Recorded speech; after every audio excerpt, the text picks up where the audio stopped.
Time? No, I think we're late as usual. Oh no, we're not doing some soldering. We're doing soldering for days. Tonight we're doing some sawing, so you need to be able to see the bench pin.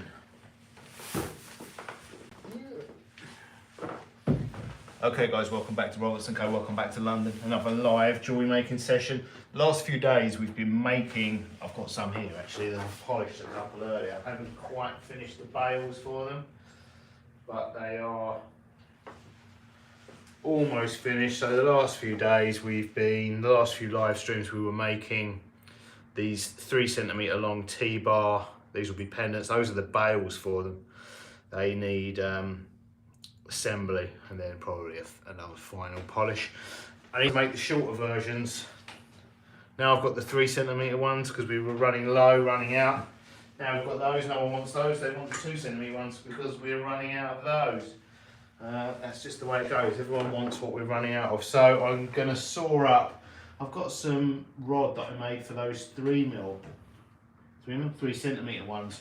I've got some rod, I'm definitely going to cut the rest of this up, we'll see how many we get. So just some sawing, quite a simple process. That's the start of the process for making those T-bars. Let's get the YouTube music going and get sawing.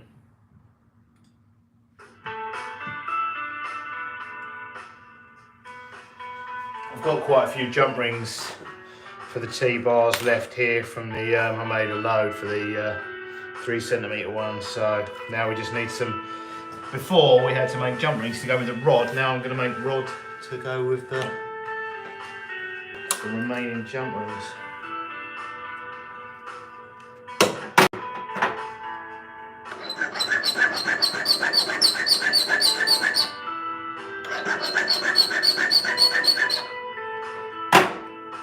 So what I do is I just put a little light nick where I want to saw using the side cutters, and you have to press quite lightly because if you go too deep the V remains visible, and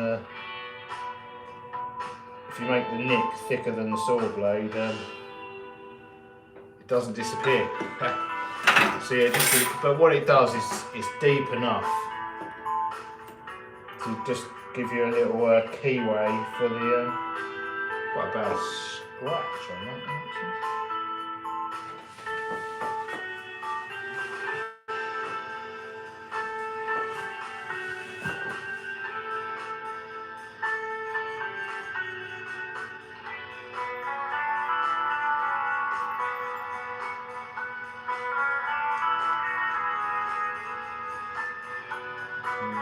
I think it's going to come out. Yeah,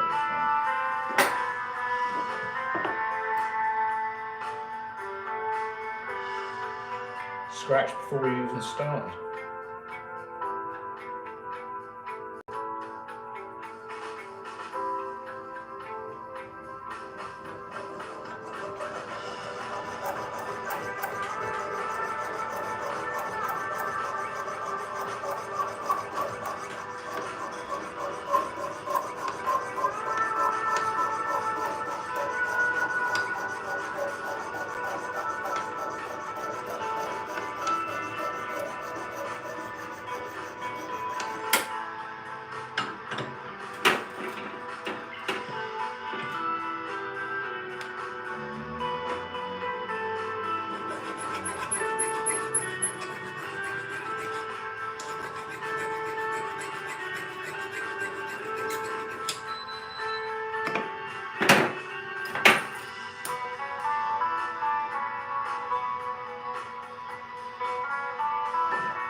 I say this is a real thing. This is a basic task for jewellers, but for beginners,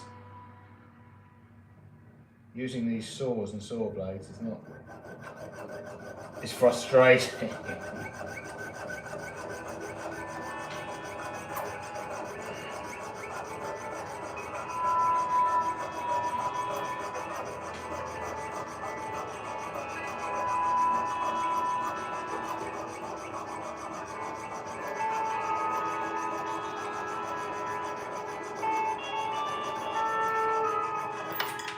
breaking blades, you know, is, no matter what level of experience you've got, breaking perfectly good saw blades is frustrating for every jeweler, but breaking them as soon as you put them in when you're starting out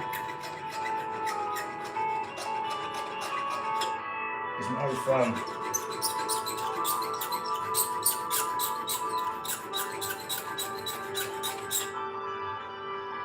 But it's just one of those, like, you can watch all the videos and read all the hints and tips you like. It's it takes practice to get the pressure.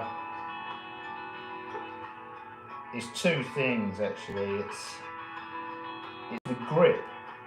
You need a relatively light grip on the saw frame so that when the blades snag, it kind of snaps out of your hand. It needs to obviously be tight enough to. Quite often when the saw blade snags, you'll see my hand, it'll look like I've dropped the or let go of the saw frame, but it's just because I'm not holding it tight enough. So that sort of, whereas when you're a beginner, you're kind of clamping hold of it like with a claw. Basically, beginners hold it too tight.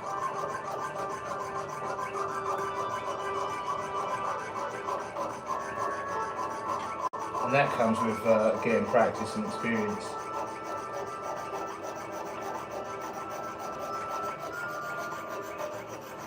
Because my saw blades still snag on things the same as beginners do, but my grip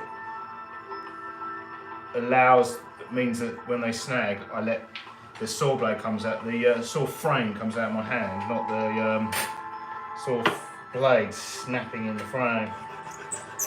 And I think the other thing is getting the pressure, like the downward pressure right. It's trying to force the saw through rather than cut through.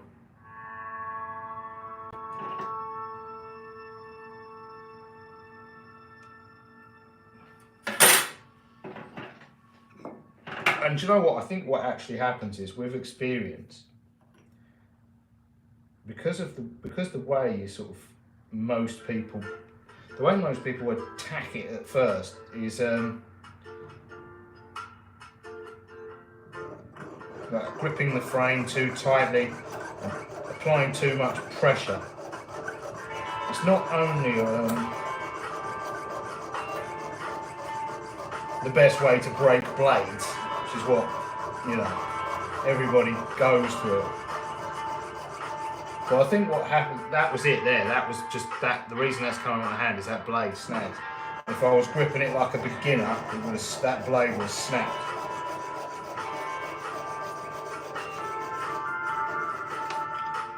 But I think what actually happens is, rather than that muscle memory kicking in, the other thing, the way you sort of seem to go about it when you're starting out, gripping the thing too tightly and pressing too hard. If you've got a lot of sawing to do, like the jump rings for instance, that's probably like half an hour's worth, maybe at least half an hour's worth of sawing. What I think you figure out is that you need a relatively relaxed grip and not to press too hard and sort of pace yourself, or it becomes, you can't saw for half an hour at that, like gripping it like that and pushing that hard. So I think what actually happens is, rather than sort of I'm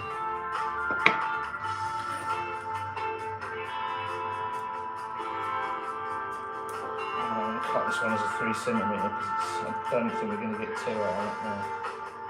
I think it's more that you kind of figure out that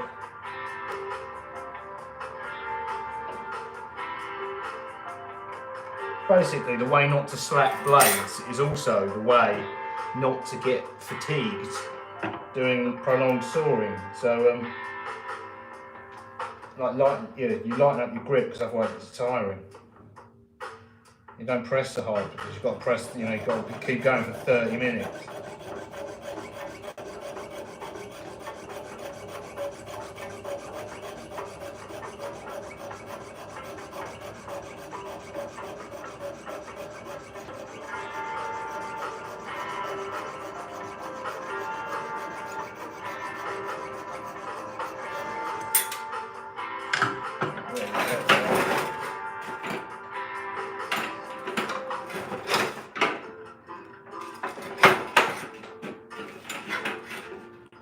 I think quite often the reason I snap blades now, or the main reason I snap, obviously is the same reason beginners do. You snag blades on things and still occasionally will grip the thing too tightly and press too hard, but what generally happens now is I blunt the blade, and because I'm so tight and lazy, I don't want to swap the blade out, so I'm sort of persevering with a blunt blade, and eventually the gives up.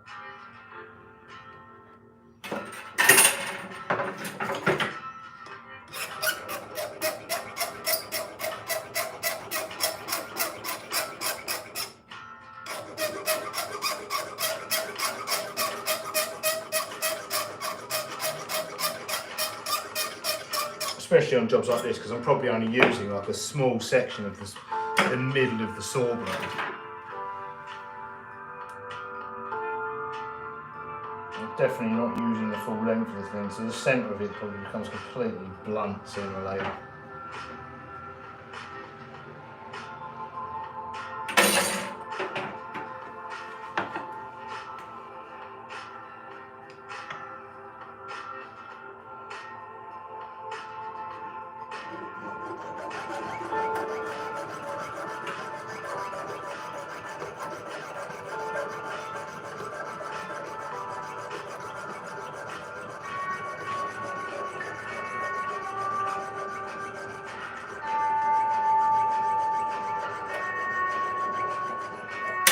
This thing here I'm using as well, the Engineer's V-clamp, I'll definitely recommend. They're very inexpensive. There's another bit of it there, which engineers would use for clamping in bits of steel in a milling machine or something. But you don't need that for precious metals. But these are so much. I find them so much easier to use than the proper very expensive jeweller's chenier clamps.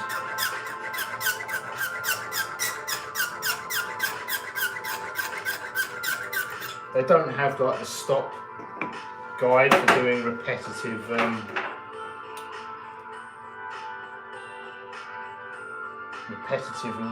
cuts. So if you use that part of the chenier clamp tools, you're out of luck. But if you're going to be cutting various size things frequently, I use this far more than the proper clamp I've got. And even when I was using the proper clamp, I never used like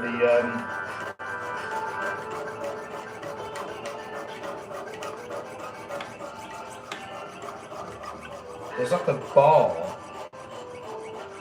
to hold the wire down. Well, with this I'm using my forefinger. I don't know if you can make that out.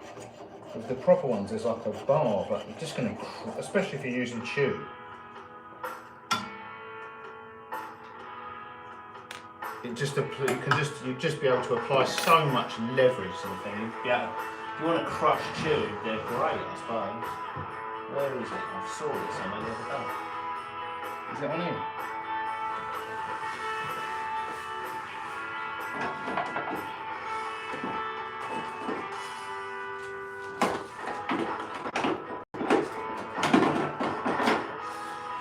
Oh, well, good.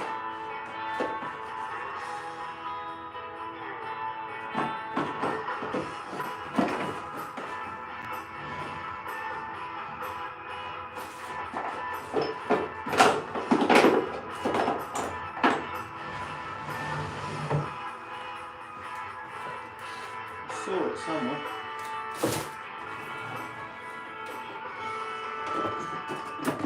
There, he's found it.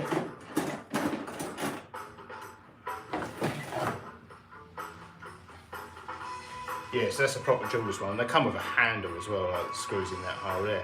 But yeah, that, right. One, it's quite hard to get your finger in that little groove. These are a lot more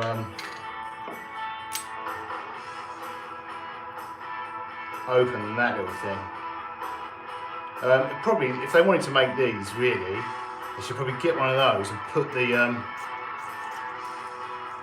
and the saw guide. There's a saw blade guide there. I don't know what the maximum and minimum size blade is, but yeah, it's pretty. It's definitely going to help you get a parallel cut. But I just use the end of that. But I think what they really should have done is potentially added that and stopped to something that size, not that piddly little thing.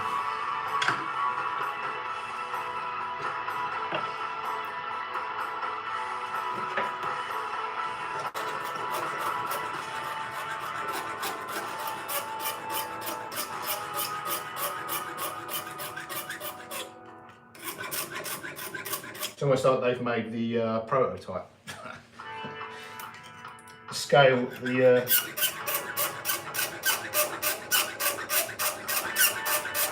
like a 50% scale model. What they should have made.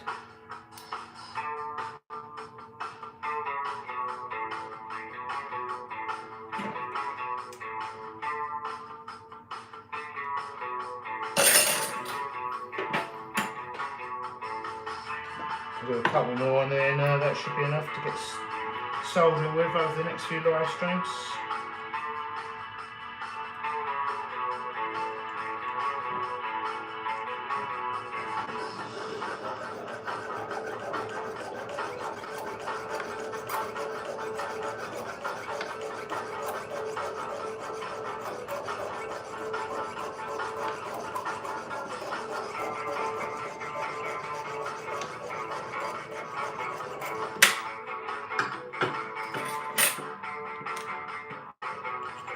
Try and do one in the overpriced jeweller's version while we're in.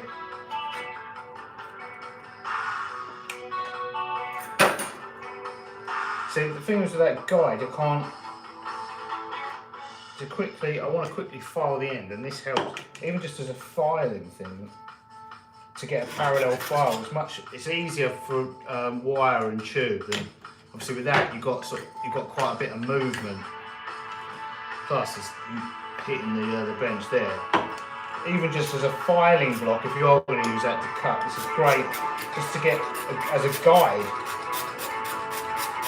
to get a flush edge on a piece of wire. So it's already winning.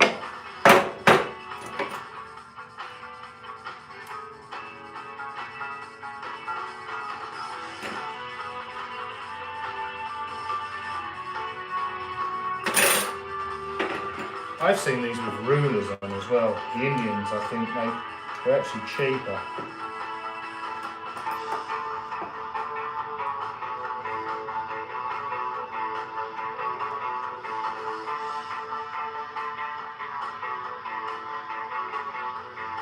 What I need to do is get the saw started here.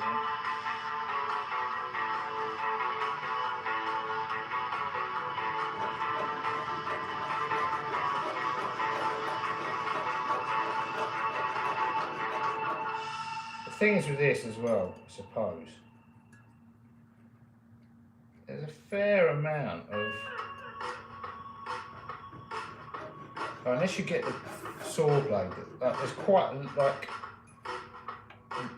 let's tighten that up. So,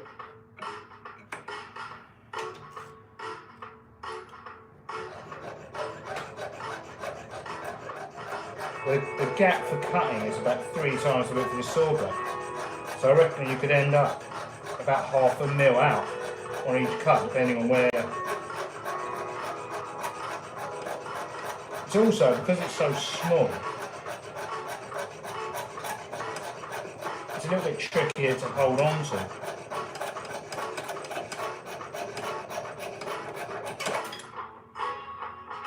Plus, because of there's a limited angle before you start hitting the steel block. They really haven't, there's a lot wrong with this. That cut, the cut in the saw guide should go down a lot further than it does. It's just fractionally below the V. So you've got a very limited angle that you can go in with. I mean, they could have even just V'd that cut. They could have even put a 90 degree from there, so if they want to retain, if they feel that they need to retain the strength of that, it's just to put, you know, the cut 90 degrees down to give you more angle. Rubbish.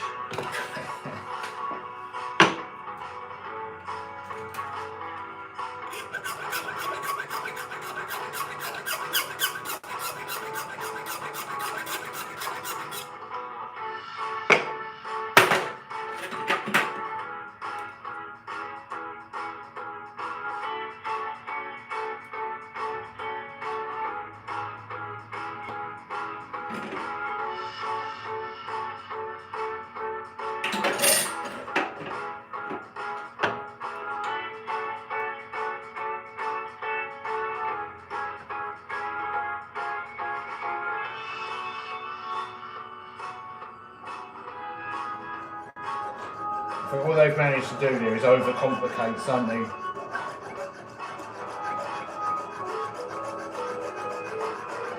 Overcomplicated and overpriced it.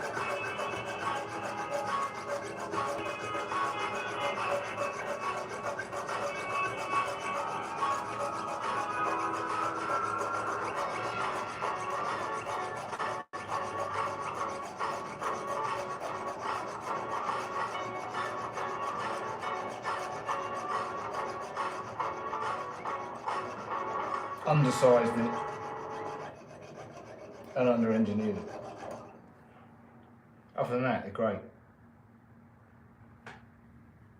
Right, I need one more. Now I've got 10. Yeah.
Do.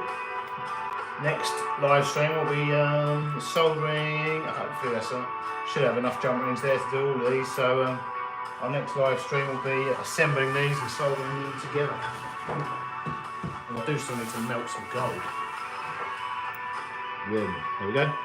10 2cm ones, and then we used up the end of that wire more resourcefully. So we've got one 3cm. Right, see you in the next one. Probably soldering and assembling these too.